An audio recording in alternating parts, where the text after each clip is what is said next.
Okay, everybody, this is a long article that we're going to read here. It's extremely revealing, extremely enlightening. Let's jump right in. Let's read it. Let's enjoy it, and then we will come to our conclusions and offer some opinions after reading the article. Let's enjoy this article. Let's go. So, the title is The Perils of Audience Capture. The subtitle is How Influencers Become Brainwashed by Their Audiences.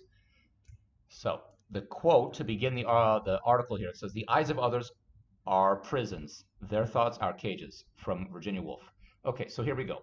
Section 1, The Man Who Ate Himself. In 2016, 24-year-old Nicholas Perry wanted to be big online. He started uploading videos to his YouTube channel in which he pursued his passion, playing the violin, and extolled the virtues of veganism. He went largely unnoticed. A year later, he abandoned veganism, citing health concerns. Now free to eat whatever he wanted, he began uploading mukbang videos of himself consuming various dishes while talking to the camera as if having dinner with a friend. These new videos quickly found a sizable audience, but as the audience grew, so did their demands. The comment section of the video soon became filled with people challenging Perry to eat as much as he physically could. Eager to please, he began to set himself torturous eating challenges, eating bigger than the last. His audience applauded but always demanded more. Soon he was filming himself eating entire menus of fast food restaurants in one sitting. In some respects, all his eating paid off. Nicocado Avocado, as Perry is now better known, has amassed over 6 million subscribers across 6 channels on YouTube. By satisfying the escalating demands of his audience, he got his wish of blowing up and being big online. But the cost was that he blew up and became big in ways he hadn't anticipated. So it says here in this image, top, Nicholas Perry when he first started making mukbang videos. And then it says bottom, Perry transformed by his audience's desires into Nicocado. Alrighty, so now it says Nicocado, molded by his audience's desires into a cartoonish extreme, is now a wholly different character from Nicholas Perry, the vegan violinist who first started making videos. So where Perry was mild-mannered and health-conscious, Nicocado is loud, abrasive, and spectacularly grotesque. Where Perry was a picky eater, Nicocado devoured everything he could, including, finally, Perry himself. The rampant appetite for attention caused the person to be subsumed by the persona. So we often talk of captive audiences regarding the performer as hypnotizing their viewers, but just as often it's the viewers hypnotizing the performer. This disease, of which Perry is but one victim of many, is known as audience capture, and it's essential to understanding influencers in particular and the online ecosystem in general. Section 2, Lost in the Looking Glass. Audience capture is an irresistible force in the world of influencing because it's not just a conscious process but also an unconscious one. While it may ostensibly appear to be a simple case of influencers making a business decision to create more of the content they believe audiences want, and then being incentivized by engagement numbers to remain in this niche forever, it's actually deeper than that. It involves the gradual and unwitting replacement of a person's identity with one custom made for the audience. To understand how, we must consider how people come to define themselves. A person's identity is being constantly refined, so it needs constant feedback. That feedback typically comes from other people, not so much by what they say they see as by what we think they see. We develop our personalities by imagining ourselves through others' eyes, using their borrowed gazes like mirrors to dress ourselves. Just as lacking a mirror to dress ourselves leaves us disheveled, so lacking other people's eyes to refine our personality leaves us uncouth. This is why those raised in isolation like poor Jeannie became feral humans adopting the character of beasts. Put simply, in order to be someone, we need someone to be someone for. Our personalities develop as a role we perform for other people, fulfilling the expectations we think they have of us.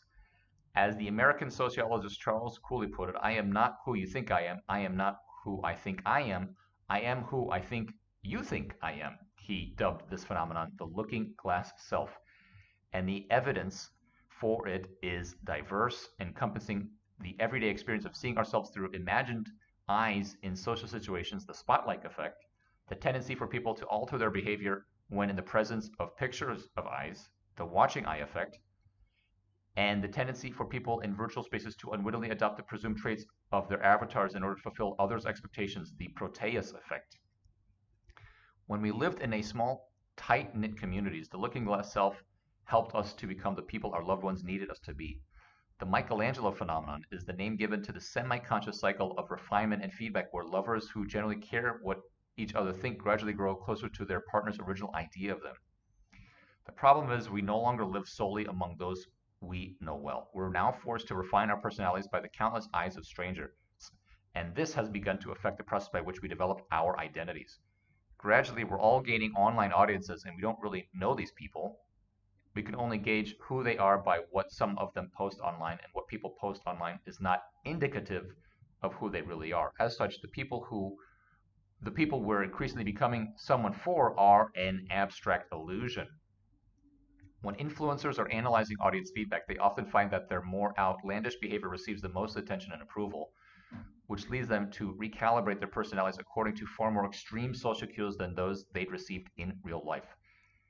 In doing this, they exaggerate the more idiosyncratic facets of their personalities, becoming crude caricatures of themselves. The caricature quickly becomes the influencer's distinct brand, and all subsequent attempts by the influencer to remain on brand and fulfill audience expectations require them to act like the caricature.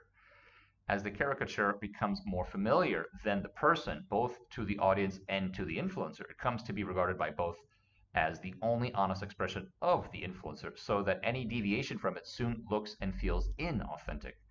At that point, the persona has eclipsed the person and the audience has captured the influencer.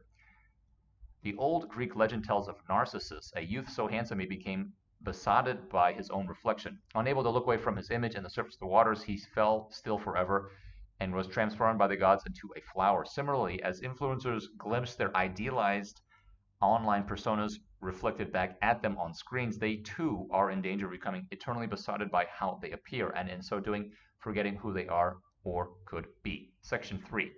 The prostitution of the intellect.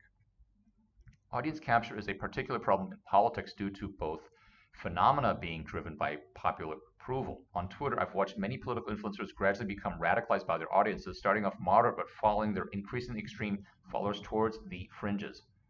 One example is Louise Mensch, a once respectable journalist and former conservative politician who in 2016 published a story about Trump's alleged ties to Russia, which went viral. She subsequently gained a huge audience of #NotMyPresident, #resist types, and encouraged by her new indignant audience to uncover more evidence of Trump's corruption, she appears to have begun to view herself as the one who would prove Russiagate and bring down the Donald.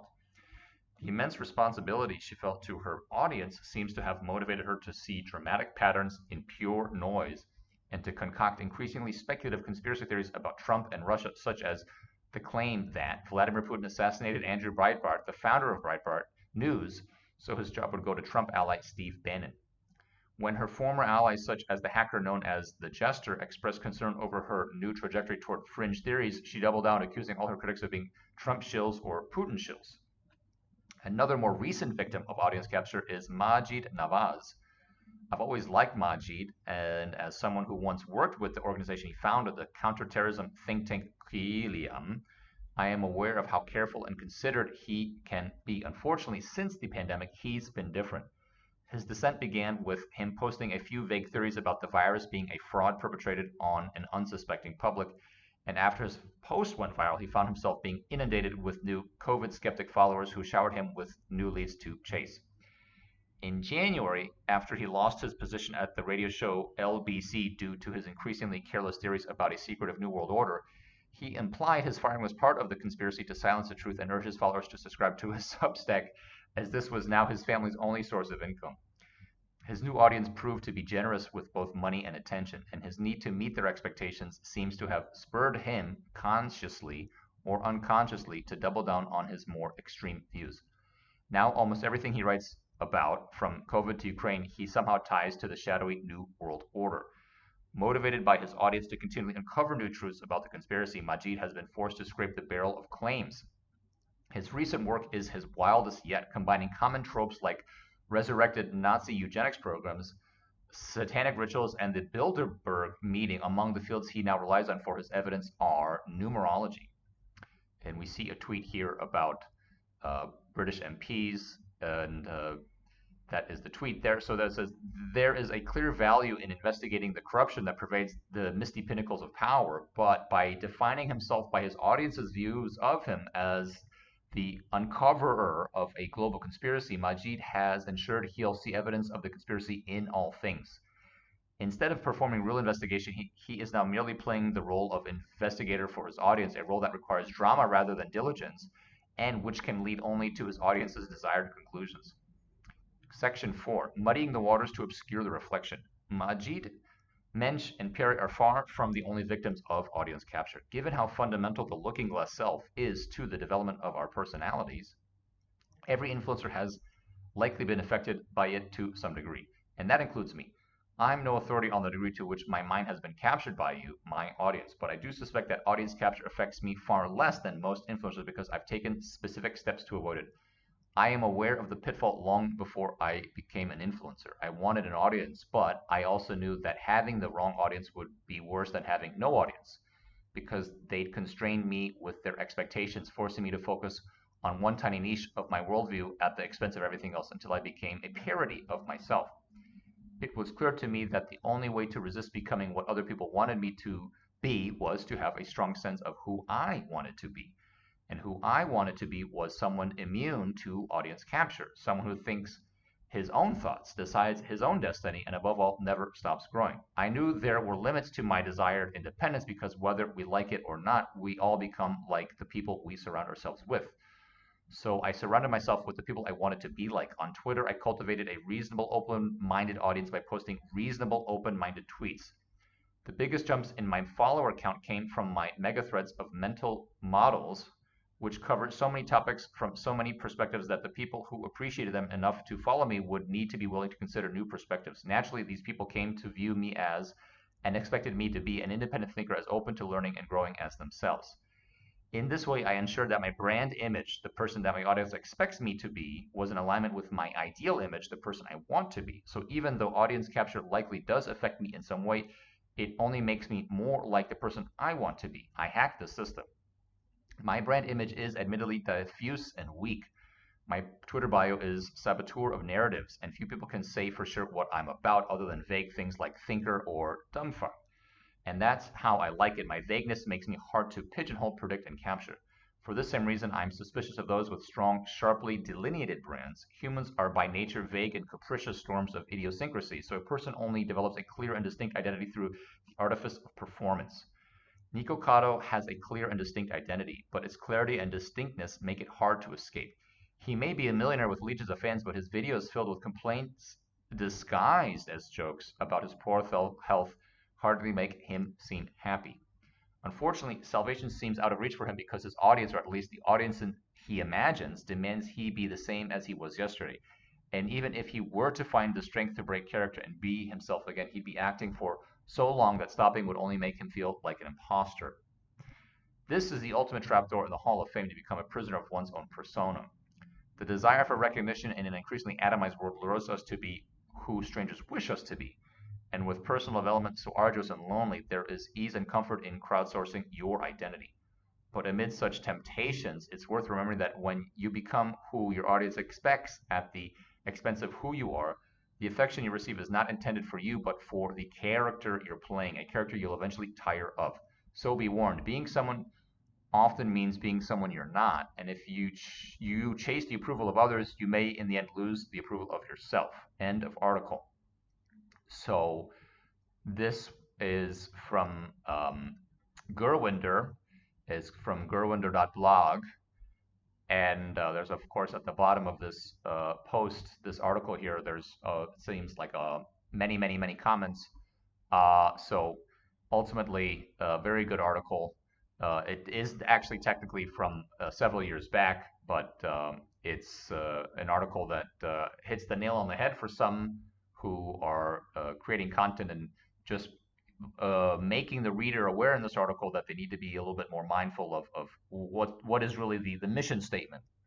And if people become hijacked by a mission creep of one day they were this and then 6 months later they've been nudged over to a different reality, then they've been basically taken over. So that's the summary of this article from our point of view.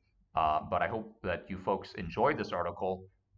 Very good to read with you all, and then hopefully we can all learn a little bit about just content creation and not being, or at least being aware of, if you're going to be hijacked, hopefully be hijacked by the right audience that's going to lead you in the direction that you really sincerely want to go in. Okay, folks, wishing you all a great day. Back with more videos soon.